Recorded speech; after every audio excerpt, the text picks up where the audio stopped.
Koe tumu aki koe ia ke lau iula e pautoa Talamasina Margaret Ann Karani. O whaki beia mai o mea mari na o male moula. O pasipasi mai.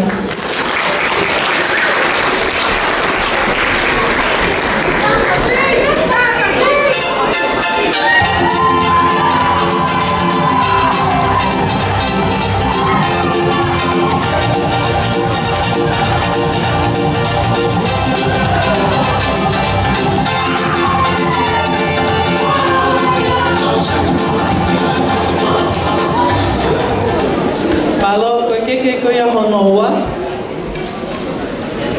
Koe lati he keke koe a honoua ke o mai keke honoua i mua pia mohono tuana.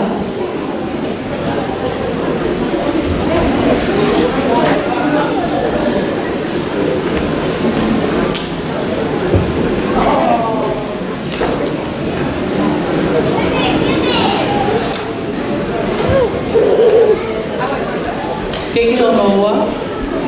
Tuana. Tuana. Koe keke honoua a lau iula koe o whakia mai mehikana koe o lau iula. Aia ko seisela mai le lāku.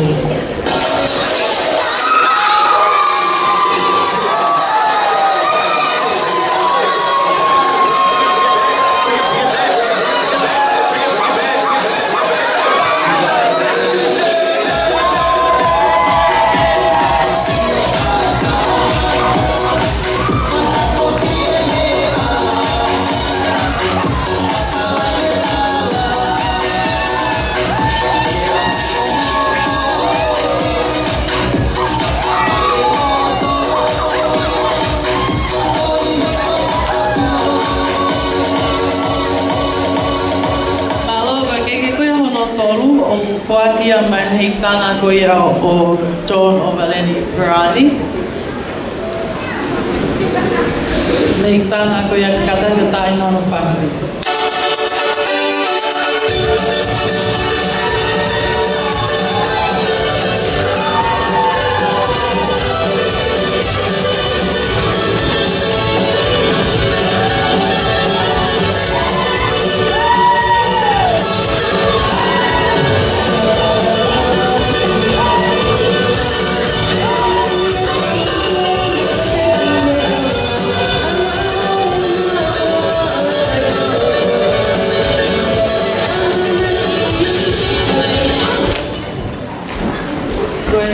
Ki hoa pia whahokwata e tau keke ni whakaosi. Ko ki whatongia pēni o ku nei loko ki ai whamiri ko ki whananini pē ki he ongo ka palofita koe ane nahanga o tāpuaki ho tau kātoanga he ahoni ai e ku whakahoko koe ni e whamiri fo oa o Valeni pia mua lawi ula. Ko ki whananini pē mo ki lailo a kau koe ni e whamiri o ku atu mai o mo whai te kau. Tava no fácil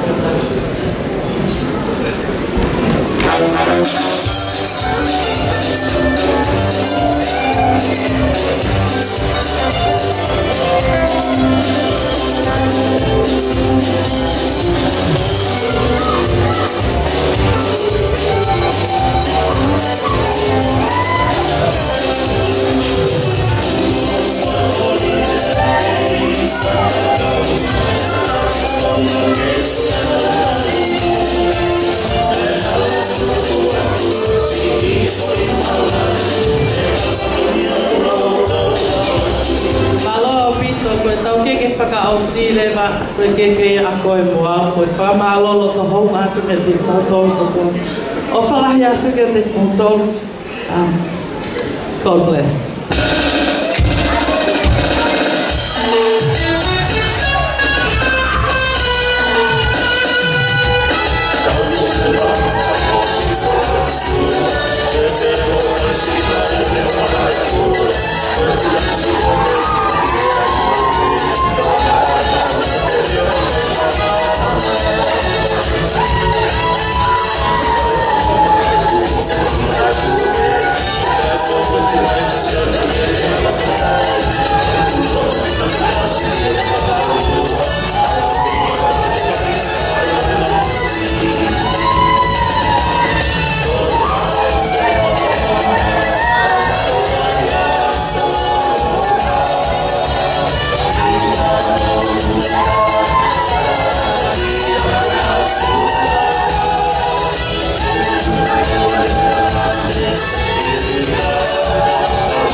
pengawat komite orang relay favorit na tau fama kakato mai family ko ni o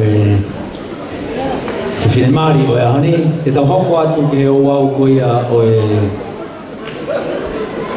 o wau pa me ki kroa pa me ta fa ko ni a Luisa fai ko ni a John Brani e whakao katuia tek ki mo ofisi. Whamaro atu mo tolo mo ke mea eni e ke tau ia mawhana o e tau kātonga e oni. Mo ni kātonga ka pai ka kia hano ka kai koe hano uinga maari o e kātonga. Ka uhinga o e tau kātonga ka hoku ke mea fuoloa eni malo e kātaki. Bukana ko paspasi mai ai tahi ni kon tek mo ofisi malo. Malo. Tulau kau stani mau viki, ai mata pa o parataisi.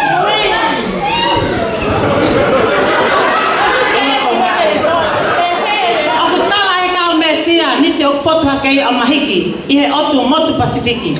Pa ua mai kei tuki mua, he kua tangane atu kufonua. Olo maha hepe a mohi fofua. Lei mātua ia, ano e pena hala mga ono.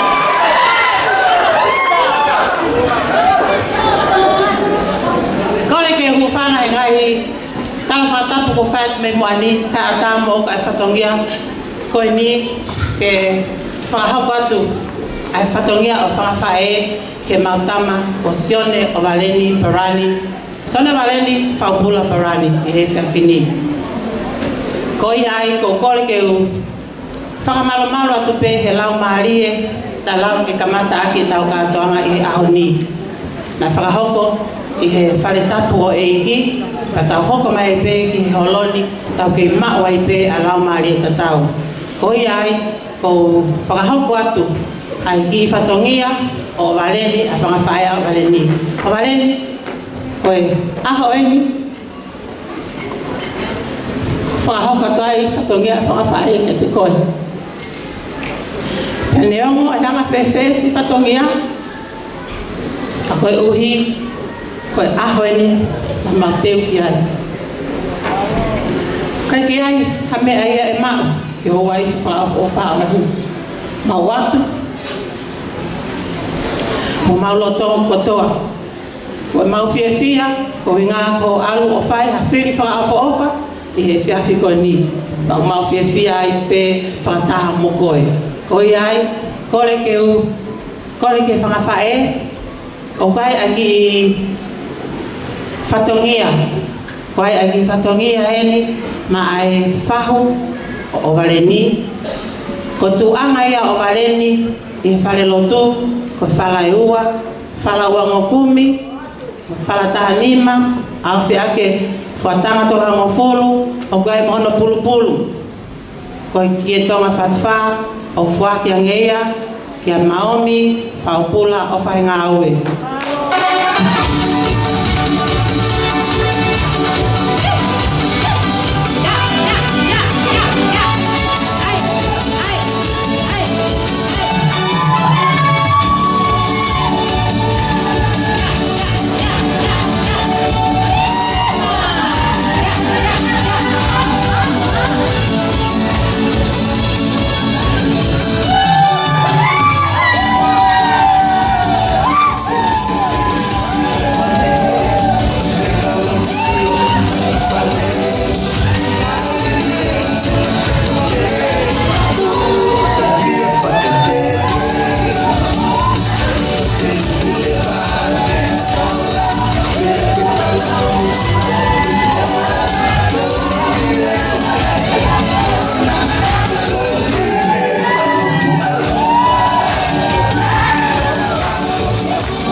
Ko fatongia ia o totaha na ni hanga whakahopo ai o wao maho inga o e ahoni iai ai whala wa mokumi au te ake fuatanga toa mofulu ko mea ia ko ke tonga fatfa ko mea ia ai whaifekana ni whakahopo ai wao e ahoni Reverend Cecilia to Paul Thomas.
Halo, kata kau kepine, pokok ni kan, kata kau, nak ada neki ngah, atau tak tua.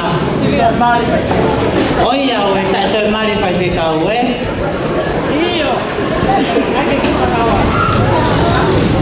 Kau apa tu? Dia balam mari, ovaleni, dia fiafini. Kau balam mari ovaleni.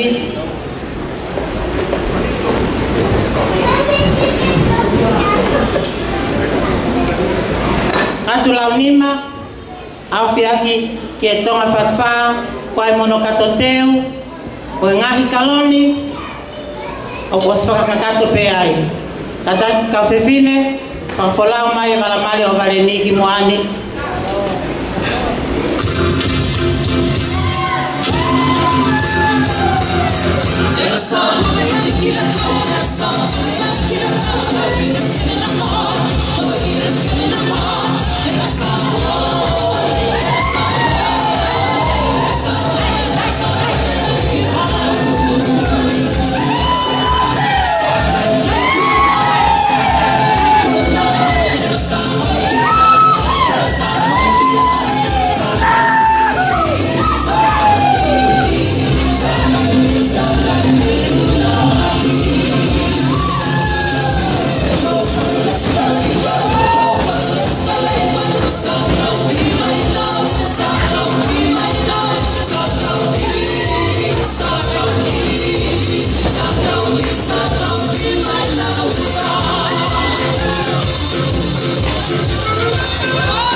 Patang atau orang fulu, famolo pikir tong fatfa, mono katuteu, kata tu fafola mai, kalau sahabat orang ini.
Fatang atau orang fulu mono katuteu, kata ke fafola mai, abalakai o valeni.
tau hoka toi pe ki he mohenga la fianga o valeni.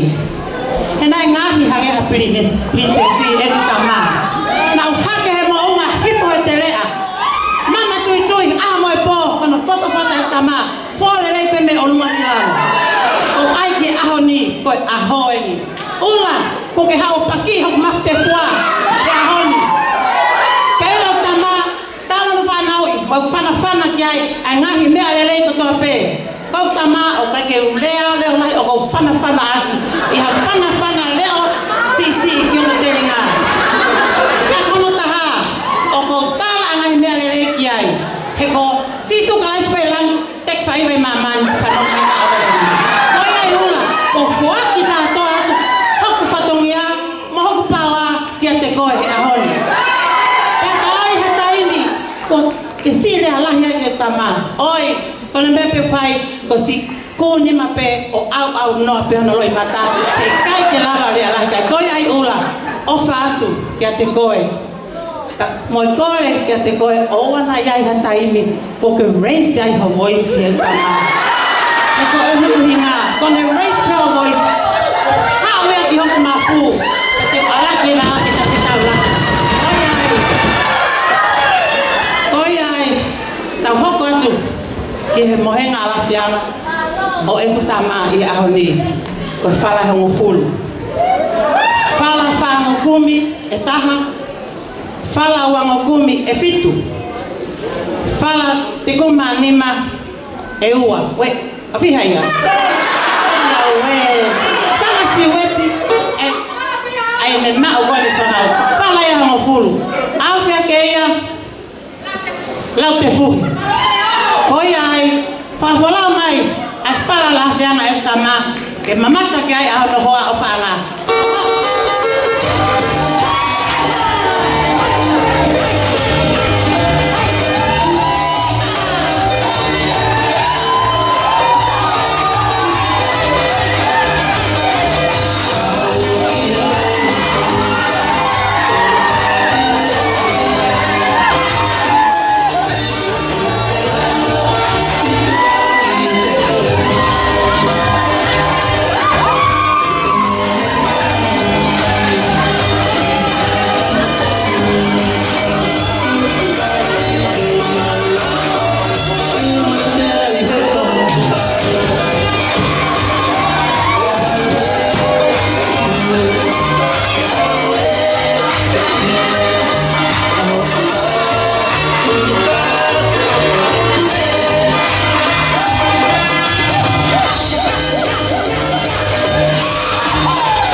matui mohenga o i kutama.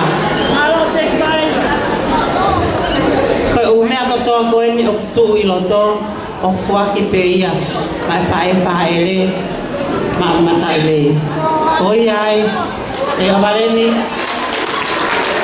ko ngata ngai ni, si whae patungia, o whae.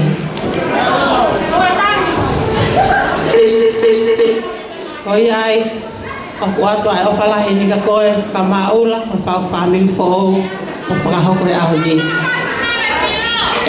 We, ai pilo, kama si kafo vale ni, o mai katoa ki loto.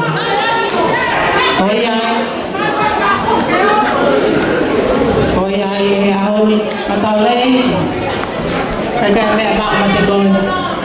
Koe ni a whana niwi, a whana whae. Moi loto, honga ia, moi loto, whiawhia, mea ki mautolo no ka atoa. Whake ato eni, whae ata ha whae te lia. Koe ia pe, ai ki whakahoha a whae atu, me he tō taha, o ne whakalea, ko au ko si au ia Luisa, ka kopi ngoa, ko wheleunga, tek whae vai hakau, tui tawake, tau ke one tuku, tau he pulu pea mu, tau he gosi pea me, tau he moa pea fofoa mo ko fisi, lewa malanga.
Tegi malo fai hitama o lagi ai aho e hon ke o fai ke moni pere au taka ho tau funua i loa e tama tu e fai ya o ku hinga mari ai mau e como e fei lo rahi ko fai on ko hibe ko e tama ko ni o varin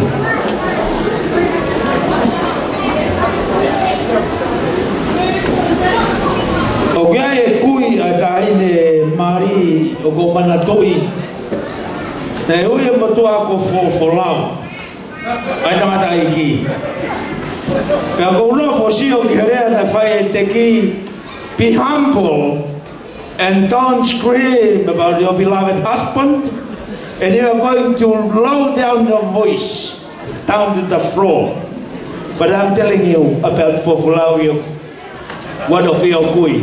He used one of the manioke leaves. Keifiai in the bed. Nega neifia geia, hambeif kana neifiaki, allow in manioke. Peko korea tu ula. A ko ia ke tamahampol kana lai manioke, ona ke rea ko kiai. Ifi bego halai mori kalere ia. Tahanga en tau ko sio ko kere ako ka teki ka pepe aulo.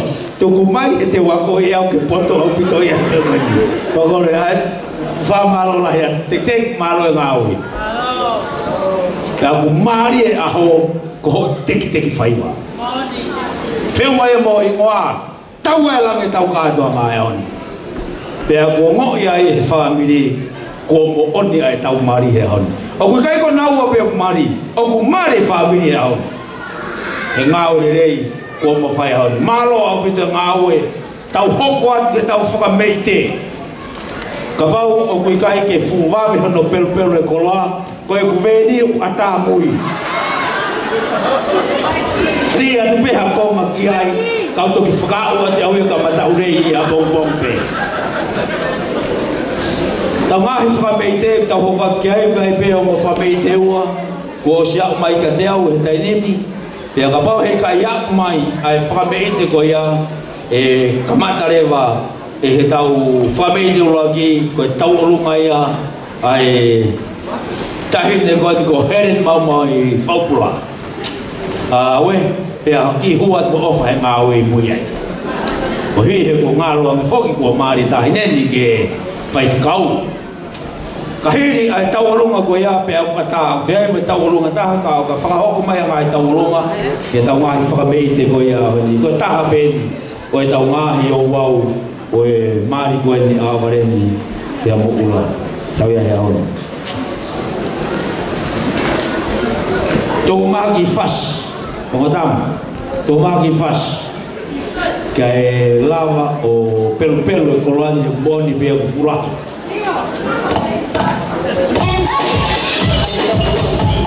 Big boy.